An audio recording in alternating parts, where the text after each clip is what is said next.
बाबासाहेब आंबेडकरांचा आवाज येऊ दे. अजून शेजारी सभा चालू आहे ना कोणाची तरी, बंद पाडायची आहे की नाही? मग येऊ दे आवाज जरा. डॉक्टर बाबासाहेब आंबेडकरांचा, वंचित बहुजन आघाडीचा, बाळासाहेब आंबेडकर तू मागे बडो, शमीबाताई पाटील तू मागे बडो. येऊन येऊन येणार कोण? येऊन येऊन येणार कोण?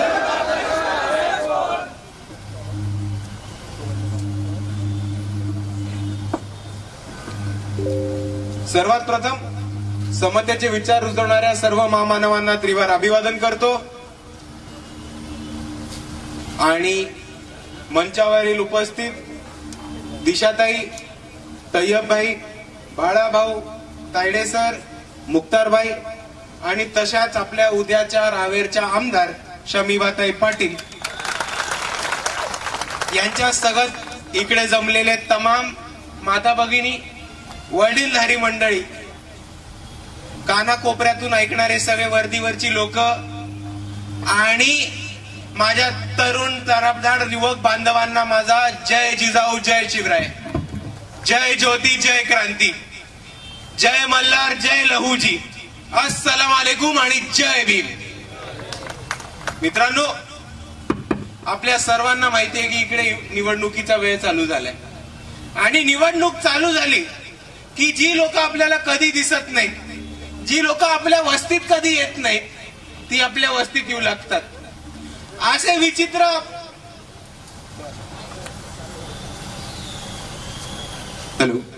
असे विचित्र लोक आपल्या वस्तीमध्ये यायला लागतात, ज्यांना आपण कधीच बघितलं नव्हतं आणि ज्यांचं आपल्या वस्तीमध्ये, आपल्या तांड्यांमध्ये, आपल्या पाड्यामध्ये, आपल्या मोहल्ल्यामध्ये त्यांचं काय काम होतं हे आपल्याला कधी नव्हतं माहिती. पण निवडणूक आली की या प्रस्थापितांची लोक बरोबर तुमच्या गल्ल्यांमध्ये, तुमच्या घरापर्यंत येतात. येतात की नाही? आणि ते दोन गोष्टींसाठी येतात. पहिली गोष्ट म्हणजे ते काहीतरी घेऊन येतात. आता काय घेऊन येतात ही लोक? पाकिट. दुसऱ्या बाजूला काहीतरी घेऊन येतात, बाटली, आणि अजून एक काहीतरी घेऊन येतात. काळ्या पिशवीत येतं बघा ते. काळ्या पिशवीत काय येतं? मटण. आता ह्याच्या जीवावर एका बाजूनी राजकारण चालू आहे आणि दुसऱ्या बाजूला आपण एक गोष्ट समजून घेऊ की आता या लोकांकडे मुद्दे नाही, या लोकांकडे विचार नाही, या लोकांकडे भूमिका नाहीये.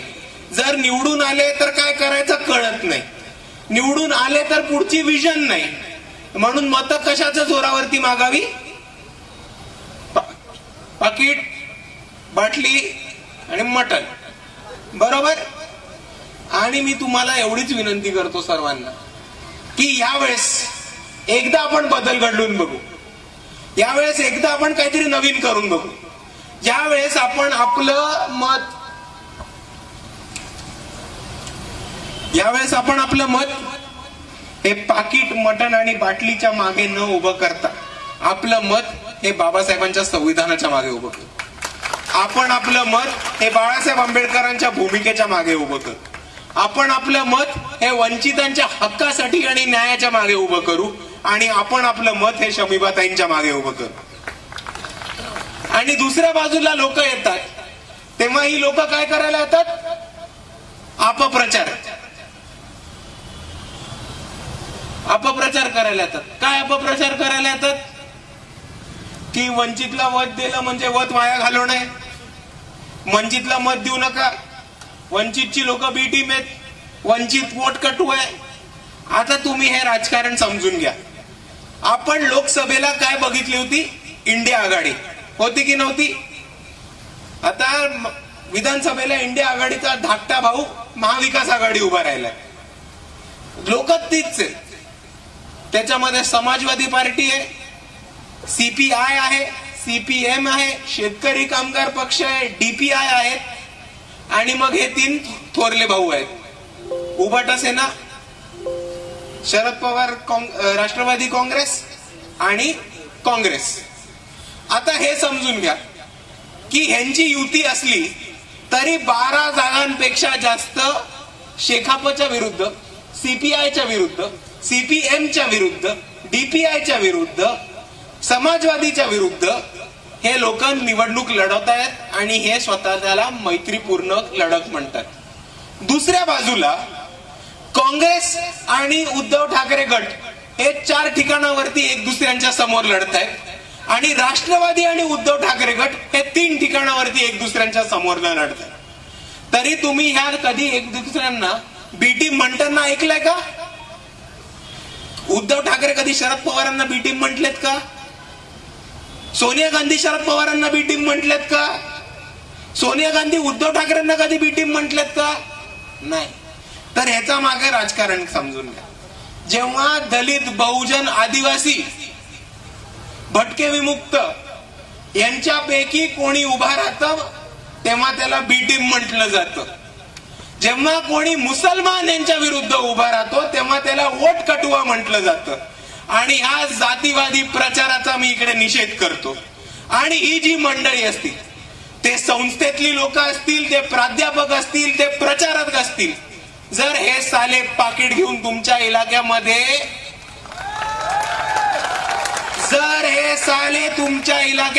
पाकिट घेऊन दिसले तर त्या भडव्यांना बडवून काढा आणि गांडीवरती लाथ मारून टाकला चालत. आणि पोलिसांनी, तिकडच्या गावगुंड्यांनी, काँग्रेसनी, भाजपानी, राष्ट्रवादीनी तुम्हाला विचारलं की तुम्ही यांना का मारलं, तर फक्त माझं नाव त्यांना सांगा. हे बघा, आपल्याला आपला इतिहास नक्की माहितीये. तुम्ही बंगाल मधल्या नामशूद्रांचं आंदोलन बघा, तुम्ही तेलंगणा, आंध्र मधल्या दलितांचं आंदोलन बघा, तुम्ही फुलन देवीचा लढा बघा. जेव्हा अन्याय, अत्याचार सहन होतो तेव्हा इकडच्या वंचितांनी, प्रस्थापितांना ठोकून काढायचं काम केलंय. आणि मी इकडच्या बांधवांना तीच विनंती करतो की रावेर मतदारसंघामध्ये आपण इतिहास घडवायला निघालो. हे लोक साले नुसते बोंबलतात की शाहू फुले आंबेडकरांचा महाराष्ट्र आहे. आज आम्ही तो इतिहास घडवतोय की एका तृतीयपंथीय समाजातल्या महिलेला नुसते तिकीट नाही दिलं तर त्याला निवडून आणण्याची ताकद इकडे वंचित बहुजन आघाडीची लोक ठेवतात. आणि जर तुम्ही अपप्रचार करणार आहात, जर तुम्ही पाकिट घेऊन हरामखोरगिरी करणार आहात तर तुम्ही आमच्या पायाखाली तुडवल्या राहण्याशिवाय थांबणार नाही, एवढं तुम्ही लक्षात घ्या. आणि ही भूमिका आपली ठाम आहे. समोर कोणीही येऊ देत, आपण मागे हटणार, आपण मागे हटणार. आणि ज्या पद्धतीने आतापर्यंत शमीबाताईंचा प्रचार चालू आहे त्या पद्धतीने आपण पुढे जाऊ. आणि इकडच्या प्रत्येक कार्यकर्त्याला मी खूप खूप मनापासून जय भीम करतो, धन्यवाद करतो. कारण आपल्या सर्वांना माहिती होतं की शमीबाताई इकडनं लढणार आहे. पण ज्या पद्धतीने आपला प्रचार चाललाय, ज्या पद्धतीने तुम्ही शमीबाताईंचा प्रचार लढवताय, ज्या पद्धतीने जिकडे शमीबाताई पोहोचू नाही शकत तिकडे तुम्ही पोहोचताय, ज्या पद्धतीने ह्या पक्षाच्या किंवा उमेदवाराच्या ज्या काही छोट्या चुका असतील, कम्या असतील, त्या तुम्ही पदरात टाकून ताईला सगळीकडे पोहोचताय, ज्या पद्धतीने तुम्ही चाललात त्या पद्धतीने आपण नक्की ह्या रावेर मतदारसंघामध्ये इतिहास घडवणार आहोत आणि घडवूनच राहणार आहोत. आणि समोर किती येऊ देत, आपली ताई एकटी बास. समोर आप्पा, तात्या, दाऊद, भाऊ, दाऊद, राऊत कोणी येऊ देत, आपल्याला नाही फरक पडत. आपल्या सर्वांना माहितीये की इकडच्या रस्त्याची परिस्थिती होती तेव्हा आपल्या सर्वांसाठी धावून ताई आली होती. कोविडचा प्रश्न होता तेव्हा आपल्या सर्वांसाठी धावून ताई आली होती. इकडे केळी कामगारांचा प्रश्न होता तेव्हा आपल्या सर्वांसाठी धावून ताई आली होती. रावेरची MIDCचा प्रश्न होता तो उचलला होता ताईंनी. आणि आता तुम्ही नुसतं विचार करून बघा की ताई तर नुसती आपली कार्यकर्ता आहे वंचित बहुजन आघाडीची.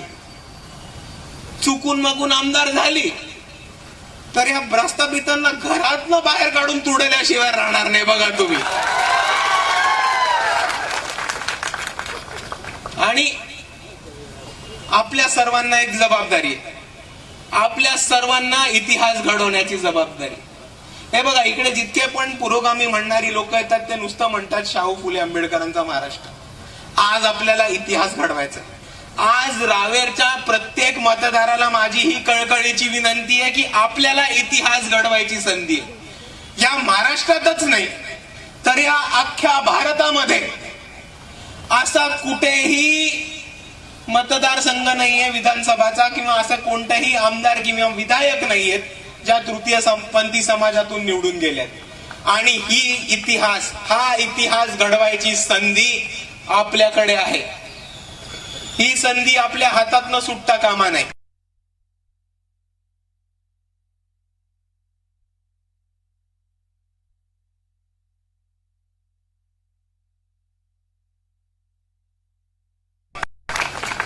आणि नुसतं प्रतिनिधित्वाचा लढा नाहीये.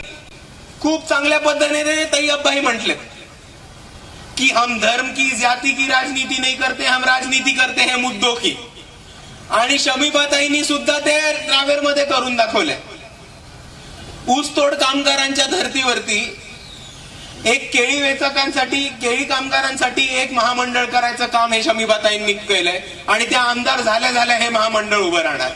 रावेरची जी बंद MIDC पडली ती MIDC सुरुवात करून केळी उद्योजकाचे धंदे तिकडनं चालू करून रावेर मतदारसंघातल्या युवकांसाठी 1 लाख पेक्षा जास्त रोजगार निर्माण करणार आहे ह्याची गॅरंटी आम्ही तुम्हाला देतोय.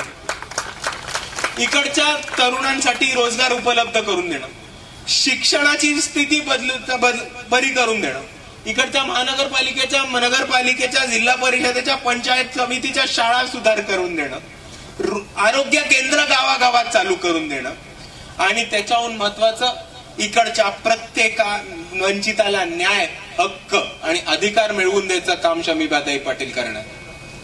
आणि म्हणून जाता जाता मी आपल्या सर्वांना एवढीच एक विनंती करतो की रावेरमध्ये इतिहास घडवायची संधी आपल्या सर्वांच्या हातात आहे. हातात पण नाहीये, एका बोटावरती आहे. एका बोटावरती आहे. आपल्याला 20 तारखेला उठून जेव्हा आपण पोलिंग बूथ मध्ये जाऊ तेव्हा आपल्या सर्वांना माहिती आहे कुठलं बटन दाबायचंय. कुठलं 8 नंबर. आणि आपली निशाणी काय,